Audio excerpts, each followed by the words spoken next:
दोस्तों, welcome back to my YouTube channel goosebumps.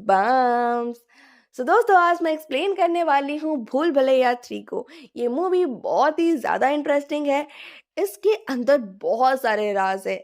आपको movie अगर आखिरी तक आप नहीं देख रहे हो ना, आपको इसके राज, ट्विस्ट एंड टर्न्स कुछ भी समझ नहीं आने वाले हैं। तो इस एक्सप्लेनेशन वीडियो को एंड तक ज़रूर देखिएगा और इससे पहले चैनल को सब्सक्राइब करना भी मत भूलिएगा। इसके साथ चलो हम स्टार्ट करते हैं आज का ये एक्सप्लेनेशन। मूवी की स्टार्टिंग सीन में हमें ये दिखाया जाता है कि एक बड़ी सी हवेली जो कि बहुत सारे लाइट से सजी हुई है, उसके अंदर एक लड़की नाच रही होती है। अचानक उसके अंदर एक बूढ़ा राजा बाकी लोगों के साथ घुस के उस लड़की को एक थप्पड़ लगाता है, जिससे वो लड़की नीचे गिर जाती है और अंगरक्षक उसको घसीटते हुए लेके बाहर बांध देते हैं। देन एक मास्क पहना आदमी आता है और उस लड़की को जिंदा जला देता है। देन वो मास्क उधर फेंक के अंदर चला जाता है। कुछ टाइम बाद उस चिता से उस लड़की की आग से बनी आत्मा उठती है एंड उस मास्क को लगा लेती है। अगले सीन में हमें दिखाया जाता है कि वही मास्क वाला आदमी सोया हुआ था। अचानक से बेड हिलने लगता है। मास्क वाला आदमी बहुत ढूंढता है, लेकिन जब वो सोता है उसके ऊपर अचानक छत से मंजुलिका हमला करती है। यहाँ पर सीन कट हो जाता है। हमें 200 साल बाद की कहानी दिखाया जाता है, जहाँ कार्तिक आर्यन की एंट्री होती है आज रूह बाबा और रूहान। भूल भुलैया 2 की तरह रूह बाबा फ्रॉड भूत पकड़ने की धंधा करते हैं, लोगों को उल्लू बनाता है और फ्रॉड करके उनसे पैसे लूटता है। यहाँ पर बहुत सारे कॉमेडी सीन्स हैं जिसको आप मूवी के अंदर देखोगे तो आपको बहुत ज्यादा मजा आने वाला है। एक बार भूत भगाने के लिए रूहान को रजवाड़े से कॉल आता है, जहाँ पर एक आदमी जो कि खुद को राजा जी का साला बताता है, वो एक फोटो देख के बोलता है कि राजकुमारी मीना की 1 साल पहले डेथ हो गई थी और तुमको उनके आत्मा से बात करवाना है हमें। रूहान भी अपनी एक्टिंग स्किल दिखाना स्टार्ट कर देता है, बट यहाँ पर उसका जो चेला टिल्लू होता है वो लाइट्स ऑन ऑफ करने से पहले ही लाइट्स खुद से फ्लिकर करती है और यहाँ अंधेरे से तृप्ति dimly I mean Rajkumari Meena entry लेती है, जिससे रूहान डर के रोने लगता है। यहाँ पता चलता है कि मीना एक्चुअली में जिंदा है और वो भी भूत बनने की एक्टिंग कर रही होती है और उसका मामा रूहान का वीडियो बना लेता है और उसको धमकी देता है कि अगर वो उनके साथ उनके महल नहीं चलता है तो वो लोग ये वीडियो यूट्यूब पर अपलोड कर देंगे और साथ ही साथ मीना उसे 1 करोड़ देने का ऑफर भी करती है, जिसे सुन के रूहान तुरंत ही जाने के लिए मान जाता है। मीना और रूह बाबा ट्रेन से जाके राजमहल में पहुंचते हैं। वहां जाके रूहान को पता चलता है कि एक्चुअली में राजा और रजवाड़े के सारे लोग गरीब हो चुके हैं। राजमहल के सामने वाले तवेले में ये लोग रहते हैं। उनकी फाइनेंशियल कंडीशन इतनी खराब है कि सारे एक रोटी के लिए भी मारपीट करते हैं। यहाँ पर फिर से एक जोरदार कॉमेडी सीन है। देन रू बाबा मीरा को पूछता है कि तुम्हारे पास तो एक रोटी खाने के लिए भी पैसा नहीं है, तुम लोग तो रोटी के लिए लड़ रहे हो, तुम मुझे 1 करोड़ कहाँ से दोगी। यहाँ पर मीरा रू बाबा को अपनी राजपुरोहित से मिलवाती है। राजपुरोहित रू बाबा को देखते हैं और बहुत खुश हो जाते हैं एंड बोलते हैं कि ये सौभाग्य है मेरा जो मैं आपसे मिल पाया। इस पॉइंट पे रूहान को कुछ भी समझ नहीं आ रहा होता है। अब रात के टाइम राजपुरोहित जी रूहान को लेकर राजमहल के अंदर चले जाते हैं। वहाँ एज एन ऑडियंस हम एक लेडी को देख पाते हैं। यहाँ पर राजपुरोहित जी रूहान को एक पेंटिंग के पास लेके जाते हैं और यहाँ पर खुलते हैं असली पत्ते। ये पेंटिंग राजकुमार देवेंद्र जी का होता है, जो कि बिल्कुल हूबहू रूहान की तरह दिखते हैं। ये देखकर रूहान काफी ज्यादा चौंक जाता है। अब राजपुरोहित जी रूहान को 200 साल पहले की सच बताते हैं। 200 साल पहले राजा की एक बेटी थी जो थी मंजुलिका। उसको नाचने का काफी ज्यादा शौक था, बट तलवारबाजी और अस्त्र चलाने में भी वो बहुत ज्यादा धुरंधर थी और वो बिना देखे हमेशा परफेक्ट निशाना लगाती थी। मंजुलिका को बचपन से ही राजगद्दी पे बैठना था, लेकिन एक दिन राजा को दासी से एक पुत्र होता है जो कि और कोई नहीं बल्कि राजकुमार देवेंद्र होते हैं। इसका मतलब मंजुलिका राजकुमार की बड़ी बहन थी। जब वो बड़ा होता है तो बुढ़ा राजा अपनी राजगादी राजकुमार के नाम कर देता है। इस बात पर मंजुलिका बहुत ज्यादा गुस्सा हो जाती है। और गुस्से में आकर वो उसी रात को ही देवेंद्र का कत्ल कर देती है। अभी हमें मूवी की स्टार्टिंग का वही सीन दिखाया जाता है जहां पर हम देखते हैं कि मंजुलिका कैसे जिंदा जल के मर गई है। राज पुरोहित जी रूहान को मनाते हैं कि वही अकेला है जो कि इस श्राप से उनको मुक्ति दे सकता है, क्योंकि इसको खत्म करने के लिए राजपूत में से ही किसी को जन्म लेना पड़ेगा, क्योंकि राजवंश से ही ये सब खत्म हो सकता है। क्योंकि 200 साल पहले मंजुलिका तो मर गई थी पर उसकी आत्मा नहीं मरी थी और वो धीरे धीरे करके सबको मार रही थी। इसीलिए राजपुरोहित जी के जो पूर्वज है उन्होंने एक यज्ञ किया था और उस हवन से जो पवित्र तेल निकला था उससे उसको बंद कर दिए थे एक रूम के अंदर और वैरव कवच लगा दिए थे। इसीलिए वो 200 साल से उस रूम में बंद थी और यहाँ पर रूहान राजकुमार देवेंद्र की पुनर्जन्म है। इसीलिए वो गांव वालों का रक्षक है और गांव वालों को भी उस पर बहुत ज्यादा भरोसा है। अब एक जगह पर मंजुलिका दहन का एक प्रोग्राम होता है जहां पर इस बार ये काम रूहान को सौंपा गया था। यहाँ पर एक कॉमेडी सीन होता है जहां पर तो ओजी 3 पंडितों ने एंट्री लिया था, जहां पर वो तीनों रूहान को झूठा बोलते हैं और उसको फ्रॉड बाबा बोलते हैं। पर रूहान बीइंग रूहान वो अपनी एक्टिंग स्किल से ही उनको कन्विंस कर देता है कि वही देवेंद्र का पुनर्जन्म है और उनको भी कंफ्यूज कर देता है। अब यहाँ पर एक जोरदार डांस परफॉर्मेंस के साथ दहन होता है और वहां पर हम देख पाते हैं कि मंजुलिका का दरवाजा खुद से खुल जाता है एंड कोई उसमें से बाहर आ जाती है। नेक्स्ट सीन में हम देखते हैं कि सारे बैठ के खाना खा रहे होते हैं, तभी एंट्री होती है विद्या बालन की। यहाँ पर इनके कैरेक्टर का नाम मलिका होता है। यहाँ पर मीरा बताती है कि मलिका रिस्टोरेशन का काम करती है और वो ही उसको महल के रिनोवेशन के लिए बुलाई है। मलिका यहाँ पर थोड़ी सी अजीब लगती है, उसका भी निशाना मंजुलिका की तरह काफी ज्यादा तेज होता है। अगली सीन में मंजुलिका की आवाज सुन के रूहान की नींद खुल जाती है और जब वो आवाज को फॉलो करता है तो देखता है कि एक रेडियो बज रहा है जिसके अंदर से मंजुलिका की आवाज आ रही होती है और अचानक से वो रेडियो फट जाता है। साथ ही साथ राजकुमार देवेंद्र की तस्वीर भी जल जाती है। इससे रूहान काफी ज्यादा डर जाता है और भागने का सोचता है, लेकिन जब वो मीना का फोन चेक करता है तो उसे अपनी बहुत सारी तस्वीरें दिखती है और उसे पता चल जाता है कि मीना उसे कहीं ना कहीं पसंद करती है और वो भी मीना को पसंद करने लगा था, इसलिए वो रुक जाता है। और नेक्स्ट सीन में हमें रूहान का चेला जो कि टिल्लू है वो अंदर आ जाता है और वो बताता है कि किसी ऐसी भी राठौड़ है के साथ इन लोगों ने फ्रॉड किया था और वो उनको ढूंढ रहा है। इसके बाद रूहान और मीना रात को दिखते हैं कि मंजुलिका का दरवाजा खुला हुआ है और डरते डरते जब वो लोग अंदर जाते हैं तो वो देखते हैं कि मंजुलिका उनको यहाँ से भागने के लिए चेतावनी दे रही है। वो लोग डर के मारे उधर से भाग जाते हैं, बट भागते भागते वो लोग मल्लिका से टकरा जाते हैं।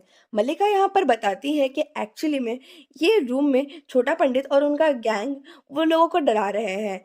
यहाँ पकड़े जाने पर वो लोग बताते हैं कि 2 साल पहले वो लोग गलती से इस हवेली के अंदर आ गए थे और वो लोग देखे कि ताला ऑलरेडी टूटा हुआ है एंड अंदर कुछ भी पैरानॉर्मल एक्टिविटीज नहीं है। तब से वो लोग इस बंगले को अपना अड्डा बना लिए हैं।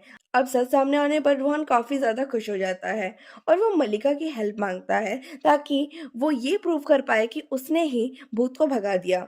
अगले दिन रूहान सबके सामने एक्टिंग करता है कि उसने मंजुलिका को पकड़ लिया है और झूठ मूठ का एक हवन करके भूत को भगा दिया ऐसा शो करता है।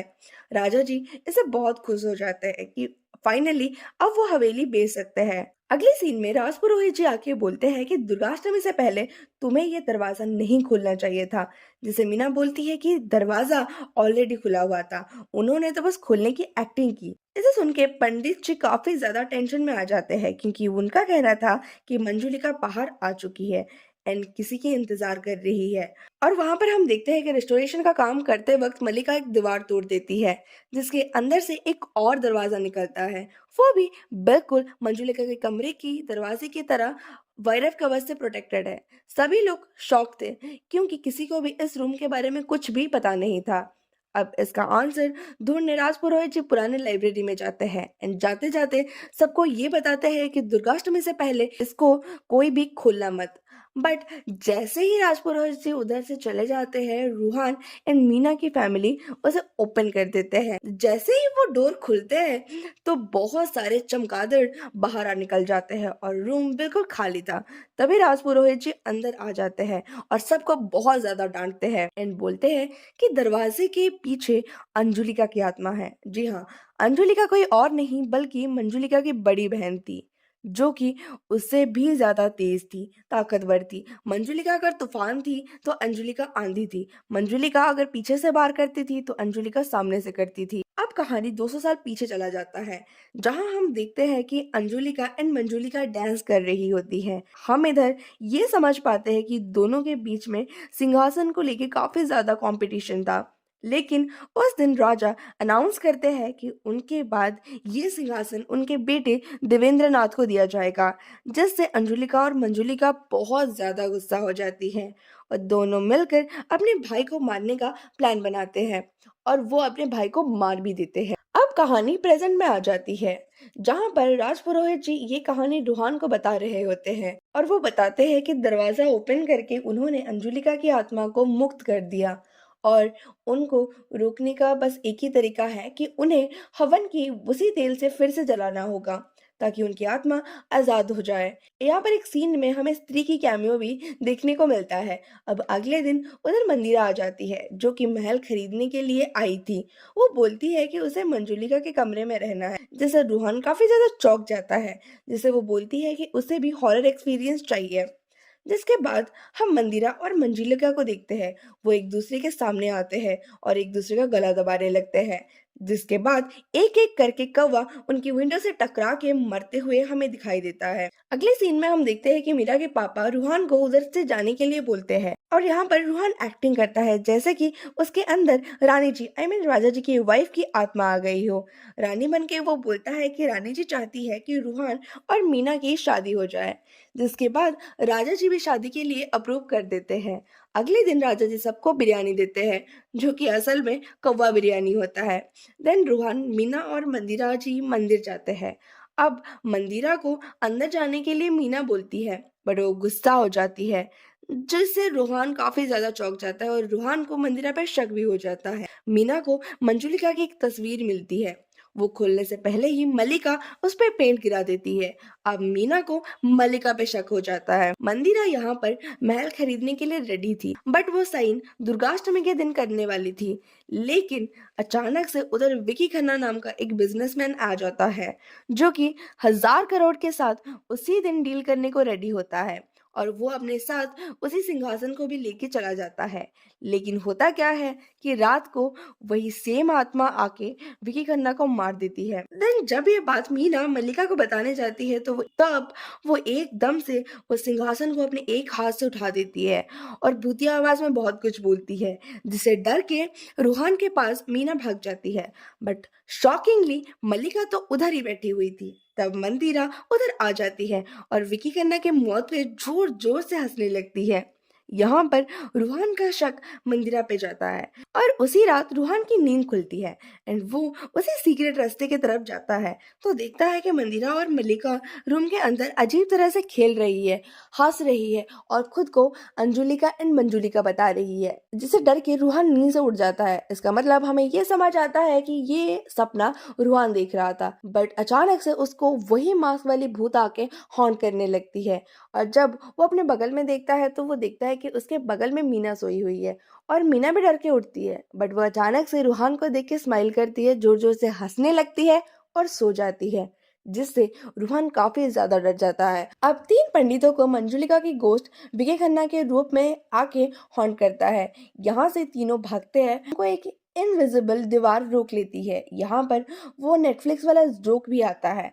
अब रूहान भी डर के भाग जाता है, लेकिन भूल भुलैया में फंस के वो बार बार उसी महल के सामने आ जाता है। रूहान यहाँ समझ आता है कि वो इधर से कभी नहीं भाग सकता। वैसे ही तीनों पंडित भी उधर से भागने का ट्राई करते हैं, लेकिन वो लोग महल से दूर ही नहीं जा पाते। वो लोग भी उसी भूल भुलैया में फंस जाते हैं। यहाँ पर एक ट्रेजेडी हो जाती है, छोटा पंडित पहाड़ के नीचे गिर जाता है।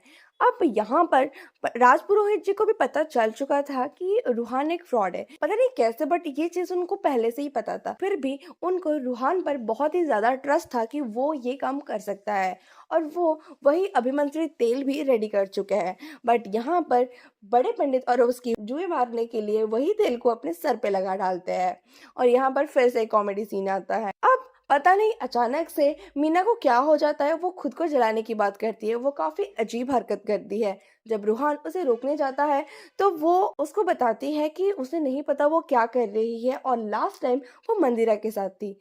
अब रूहान बहुत ही ज्यादा गुस्से में मंदिरा की ओर जाता है, और उसी दिन दुर्गाष्टमी भी थी।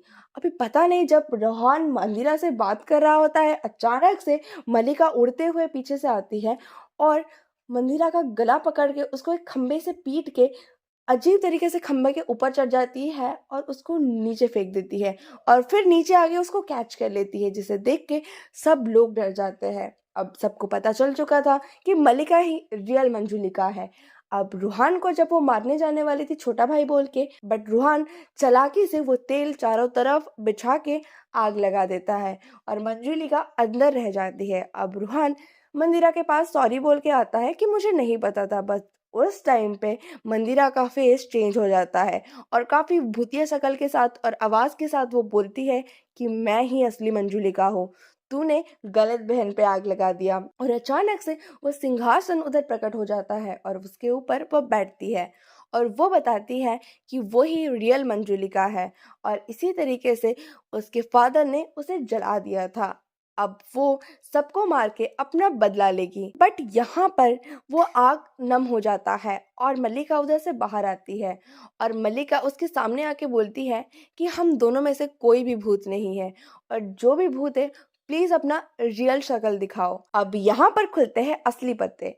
यहाँ पर मंदिरा के अंदर से झट से वो मास्क वाली भूत निकलती है, और वो एक जगह पे आके खड़ी हो जाती है, और सब उसको ही देख रहे होते हैं। और अचानक से उसका मास्क टूट जाता है, और हम ये देख पाते हैं कि वो असल में कोई और नहीं, राजकुमार देवेंद्र नाथ है। जी हाँ, देवेंद्र नाथ ही असली मंजुलिका है। अब यहाँ पर हमें पता चलता है 200 साल पहले की रियल स्टोरी। एक्चुअली में उस रात जब अनाउंसमेंट हुई थी, तो मंजुलिका और अंजुलिका दोनों ही राजकुमार को मारने के लिए प्लान बनाए थे, और रात को चाकू लेके उनके कमरे में गए थे। बट जब वो अचानक से राजकुमार के कमरे में घुसे, तो वो लोग देखे कि राजकुमार लड़कियों की तरह सज रहे थे और गाना गा रहे थे। वो लोग जब अंदर गए तो राजकुमार अचानक से डर गए, और वो लोग और अंजुलिका और मंजुलिका बहुत ही ज्यादा प्यार से देवेंद्र को बोलने लगे कि क्या तू रात रात भर गाना लगा के इधर नाचता है। तो देवेंद्र भी डरते डरते अपनी सच्चाई बता देता है। वो बोलता है कि ये सिंहासन का कोई भी इच्छा मुझे नहीं है, और वो बताता है कि मैं अंदर से आप लोगों के जैसा ही हूँ, बट बात मैं किसी को बता नहीं सकता हूँ। अभी यहाँ पर अंजुलिका और अब मंजुलिका अपने शैतान दिमाग का इस्तेमाल करते हैं, और उस भोले आदमी को फंसा देते हैं। वो बोलते हैं कि आज तुझे अपने हाथों से हम रेडी करेंगे, और तू हमें नाच के दिखाना। और देबू भी अपने दोनों बहनों पे बहुत ज्यादा भरोसा करता था। वो लोग उसको सजाते हैं, और जब वो नाच रहा होता है, उधर से मंजुलिका जाके अपने पिता को सब कुछ बता देती है कि जिसे आप मर्द समझ के सिंहासन दिए थे, वो एक्चुअली में एक औरत से भी बदतर है। और जब वो नाच रहा था, उसी टाइम पे उसके फादर अंदर घुस जाते हैं, उसे जोरदार थप्पड़ लगाते हैं। वो जो सीन हम स्टार्टिंग में देखे थे, वो एक्चुअली में देवेंद्र नाथ के साथ हुआ था, ना कि मंजुलिका के साथ। और वो लोग घसीटते हुए लेके जाके उसको जिंदा जला देते हैं, और मंजुलिका को ये बोलते हैं कि तुम दोनों बहनों ने उसको फंसाया, तुम अगर चाहती तो हमें एकांत में आके भी बता सकती थी। इसीलिए आज से मंजुलिका को देवेंद्र का खूनी बताया जाएगा कि उसने ही सिंहासन के लालच में अपने भाई की जान ले ली, और अंजुलिका का नाम इस इतिहास से मिटा दिया जाएगा। इसीलिए हमें स्टार्टिंग में अंजुलिका के बारे में कुछ भी नहीं पता था। ये थी असली कहानी। अब देवेंद्र चाहता है कि वो अपने दोनों बहनों को जो कि पुनर्जन्म लिए हैं उनको मार दे। यहाँ पर राज पुरोहित जी बताते हैं कि एक्चुअली में पुनर्जन्म रूहान का नहीं हुआ है, पुनर्जन्म मंदिरा और मल्लिका का हुआ है। यहाँ पर राजपुरोहित जी वही अभिमंत्रित तेल उसके ऊपर डाल देते हैं और मंदिरा और मल्लिका को बोलते हैं कि तुम दोनों मिलके इसको जला दो ताकि इसका चैप्टर यहीं पे खत्म हो जाए। बट यहाँ पर मंदिरा और मल्लिका को अपनी गलती की रियलाइजेशन हो चुकी थी। वो लोग बहुत रोते हैं और देवेंद्र को बहुत ही ज़्यादा प्यार से बोलते हैं कि देबू, हम ही तेरा असली कातिल है। उस टाइम पे हम राज सिंहासन के लालच में आके तुझे मार दिए थे। अगर इस जन्म में भी हम ये सब किए तो हमारा कभी भी प्रायश्चित नहीं हो पाएगा। अब ये बोल के वो लोग रोने लगते हैं और देवू से माफ़ी मांगते हैं। इसके बाद देवू भी उन्हें माफ़ कर देता है और यहाँ पर देवू को मोक्ष मिल जाता है। यहाँ पर ये सीन कट होता है। नेक्स्ट सीन में हम देखते हैं कि ऑलरेडी ये जो भूतिया बंगला है वो भूत से मुक्त हो चुका है और यहाँ पर हमें पता चलता है कि जो मंदिरा है वो एक्चुअली में मंदिरा नहीं है, एसीपी राठौड़ है। इसके साथ ये मूवी खत्म हो जाती है।